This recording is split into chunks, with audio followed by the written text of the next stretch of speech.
There's a microphone. We'd like to capture it, make sure everybody hears the questions, but we'll now spend a few minutes engaging with our panelists. If you have a question for a specific person, fine. If not, we'll sort of let people jump in, and this is also the chance for the panelists maybe to have a little interaction amongst themselves as the answers flow. So questions, comments for our panel?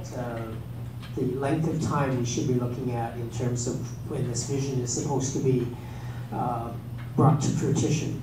Last time we spent about 24, 25 years between the time Vision 2020 was articulated and when it was supposed to be completed in 2020. My sense is that we need a much shorter period of time, but I'd like to know what the panelists think. Yes. Yes. Yeah. We need to be able to act much more nimbly. I mean, I think the values, we can set the parameters of the values, but within those parameters, we definitely need to be able to act much quicker. I think we already know, a lot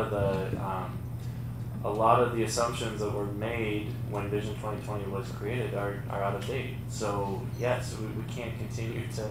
But on the other hand, I had a chance to look at Vision 2020 in preparation for this, and I'm thinking, wow, these are great values. What happened? Like, why don't I hear about Vision 2020 more often? Why don't I hear it, when councillors are making decisions? So it's also about action. But yeah, I absolutely agree that it should be much tighter. Our systems, the policies, all those, the regulations, the red tape needs to be knocked down so that we can act a lot more quickly as well. Other thoughts on that from anyone else who wants to jump in quickly? Yeah, I might offer that I think the planning process needs to be short but endless. I mean, we're never really going to be finished it. That's why I think sort of building in the practice of reflecting on what kind of progress we've made, keeping the conversation alive, checking to see what changes need to be made is the kind of work that, it's a perennial process. Although I think, getting a document that serves as a reference point is the kind of thing, it's a kind of first step.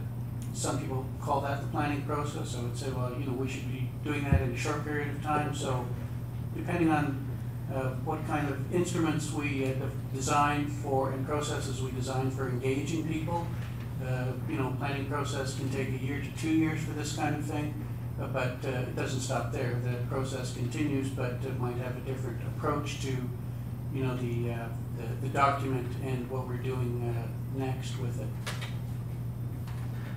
Yep. So I don't know if mine's going to be more of a comment or a question at the end, but feel free to come to it. I think an important thing about the next step of Vision 2020 is the connection between the upper city and the lower city of Hamilton, but it's also about consultation of different types of Hamiltonians. There's one thing that I found, I like Keanin as a transplant to Hamilton. I live and work in Hamilton now and I'm planning to stay here. How can we stifle what I believe to be one of the worst things that happens in Hamilton, and that is the image that Hamiltonians portray of themselves? How can we, through Vision 2020, change people's stigma around what they're saying? I'm Alan and I'm from the Steel City. How can we change that? The second one is, how can we connect the upper city and the lower city together, making somebody who lives up here on the mountain understand how a complete street benefits them on a citywide perspective, but vice versa, how can somebody in the downtown core understand how that complete street connects with people on the escarpment? And then obviously one that's really important, the agricultural lands, how do those support everybody here? So how can we connect all of those pieces together in the next phase of this plan? And then I think Keanin drew a pretty good point about transplant. So we have I believe my voice, Keanin's voice, and all the other transplants that are here, how do we get their voice into this plan?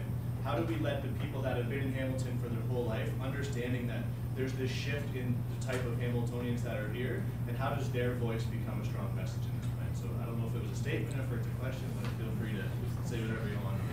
Sure. I'd love to comment on what you've said. As someone who grew up on the mountain, now lives down below, spends most of my time down there, I hear what you're saying. I think it's a huge challenge.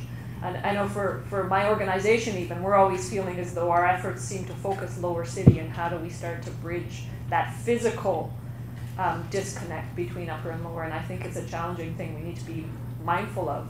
As far as Hamilton and transformational change where our image is concerned, I always like to say to people, we still are a steel city, and I'm from a steel family, and I'm always making a point of saying that it's a proud part of our history.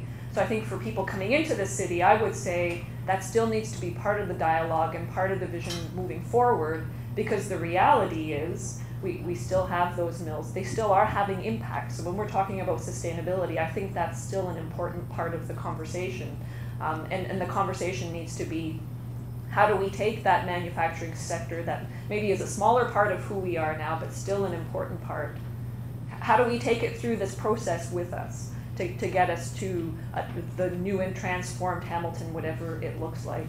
As far as voices of newcomers, I'm always amazed by how effective you've been already. A lot of you who are transplants to Hamilton, who are now front and center in a lot of the exciting change that's happening. But I agree with you. I think we need to be mindful of how do we pull other new Hamiltonians into the dialogue? How do we get those old Hamiltonians who didn't participate last time in the dialogue to get involved? I think all of us here who are engaged need to be thinking about that.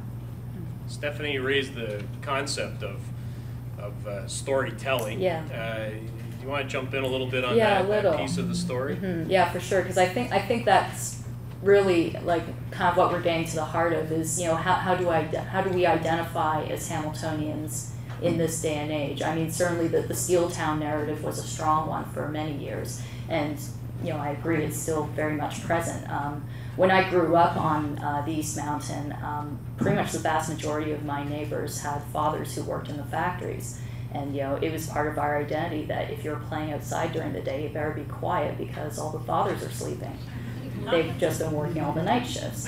That was part of our narrative. That was part of our story.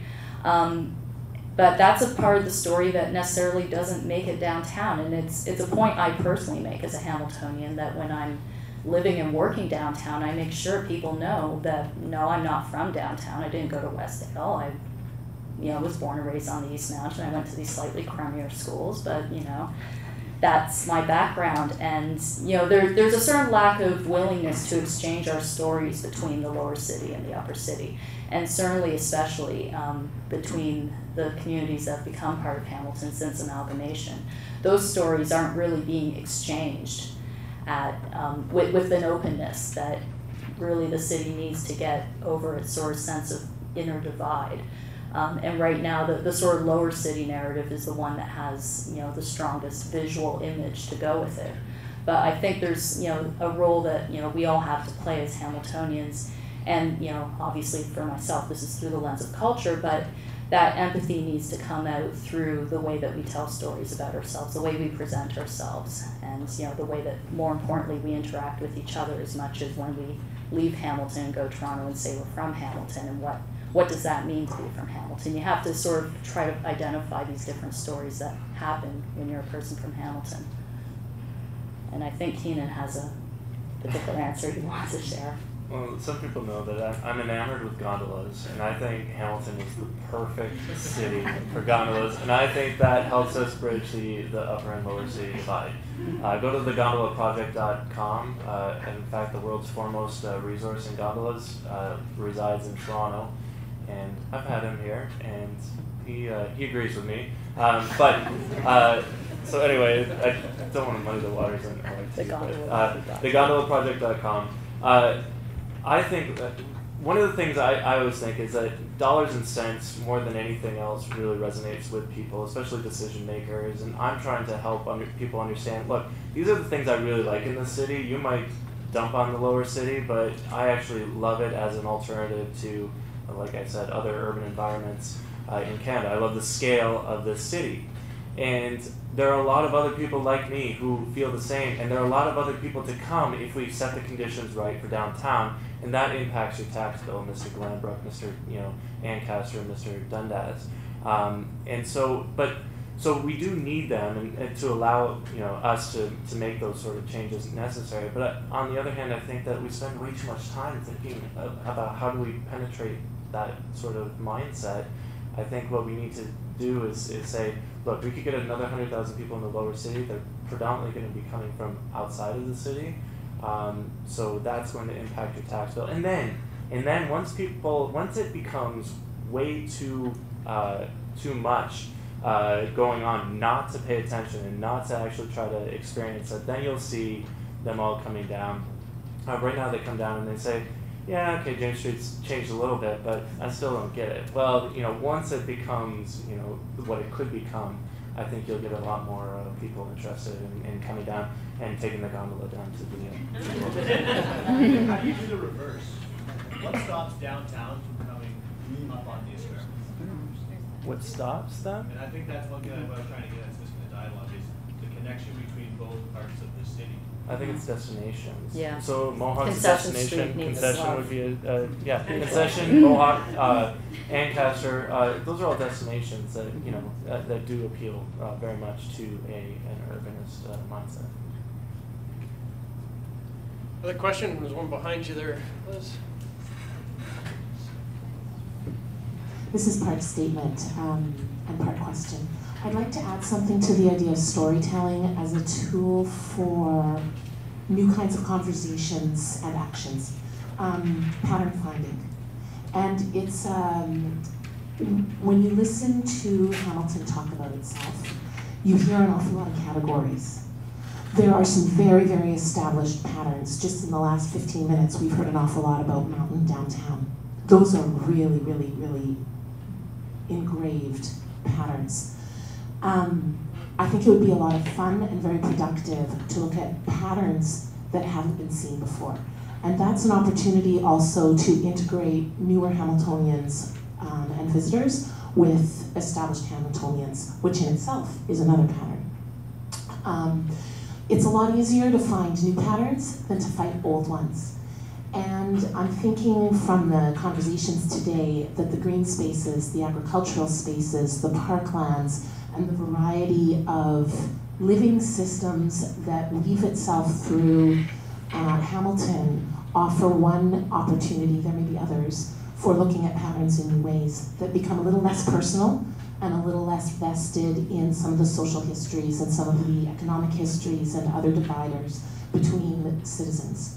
So turning this statement into a question, I think you can use patterns as well as stories to build empathy and to maybe create synergies between travel patterns and movement and ideas and thinking and conversations and ways of life and sharing between, you can create new synergies between the way people travel, between the way they see and remember that there are different kinds of living lands throughout Hamilton and different kinds of living communities throughout Hamilton, because one community might not know about another. The downtown vibrant community might not know what's vibrant up on the mountain, which little pockets are just as special as they are and have been. So synergies, do each of the panelists see patterns that are maybe not historic patterns, but are offered up by some of these new values and ways of seeing, or your own unique positions in the city? Sorry, that was a bit long. I would say that gondolas are a good way of creating new patterns. Don?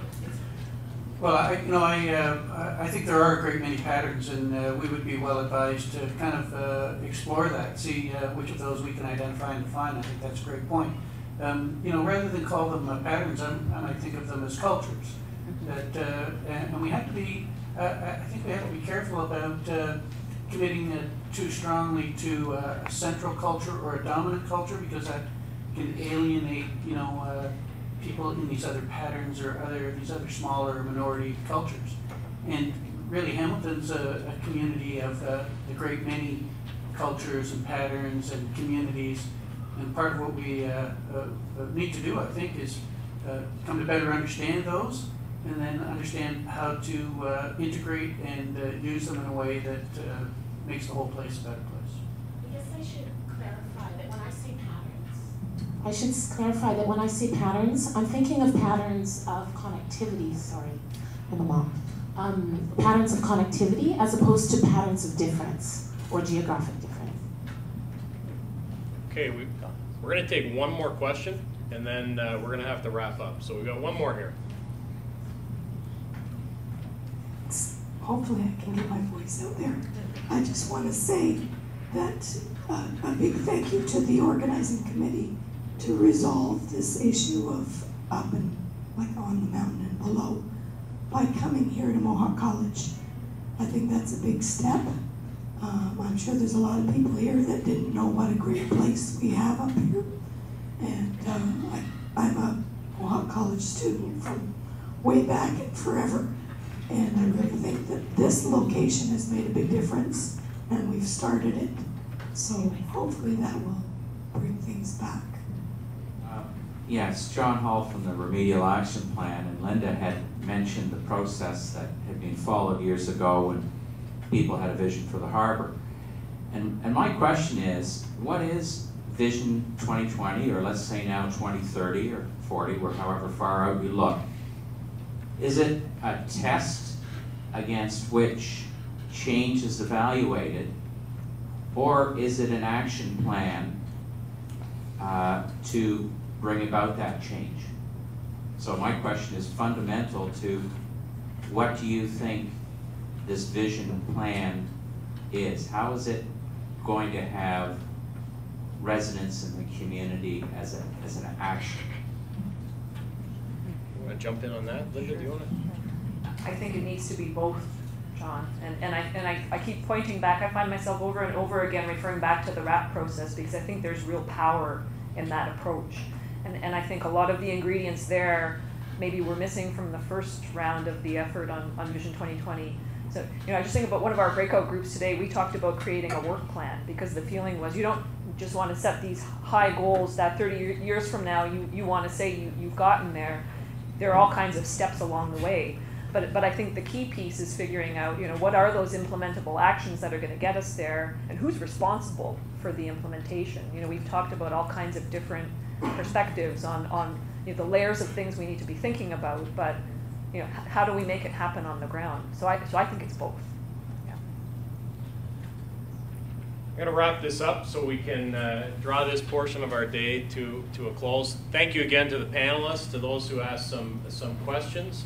And it's a nice way to end because what's going to happen from here is that the input today, through the workshops, through this panel, through our conversations that have happened really since 8:30 this morning, it's all going to be used to help build and develop this long-term community plan.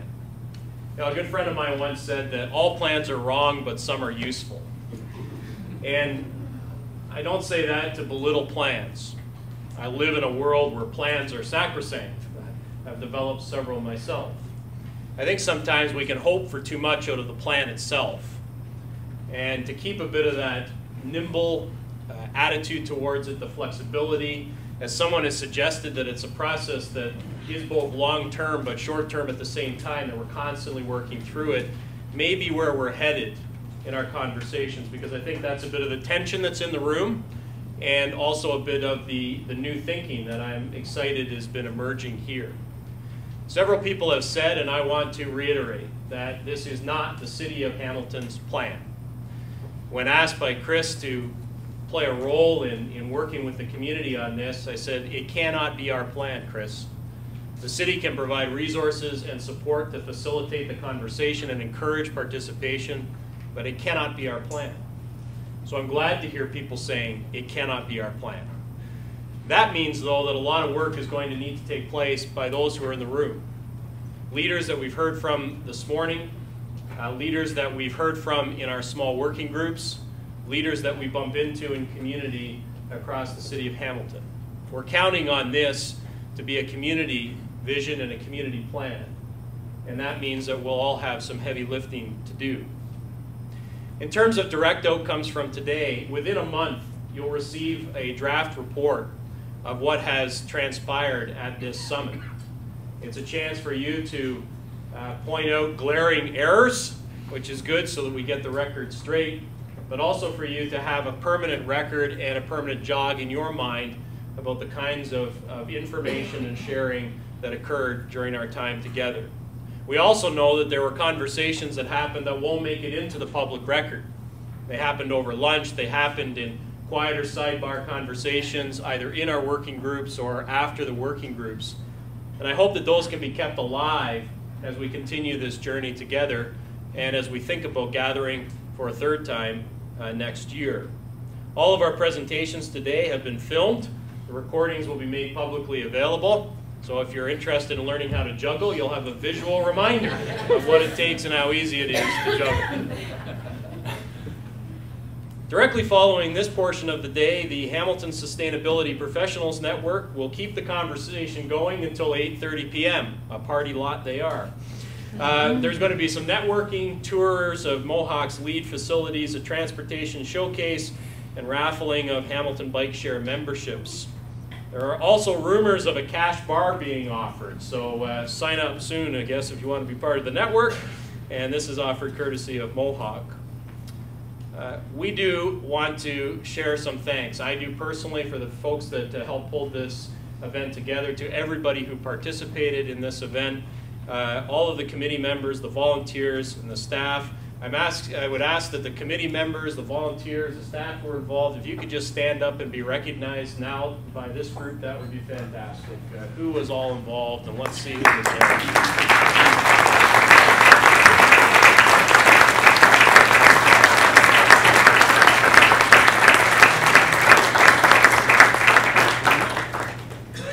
Success is engagement and conversation, and these types of things, they are about sharing ideas.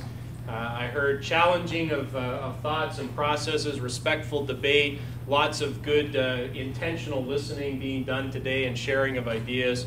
And so I think that at the first blush, this has been a very successful day.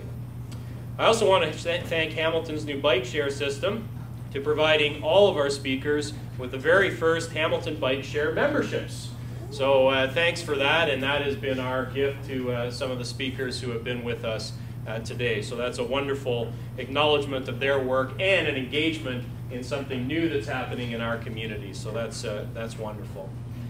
So I think that brings us to the point where we say so long for now in this type of gathering, and we also say here is the beginning of our next set of conversations as we move forward together. So thank you very much for your attendance today. Have safe travels home, however you are choosing to do that today. The sun's out a little bit, so it's a nicer leaving than when we arrived. It has been a wonderful day. Thanks very much, and we'll see you soon.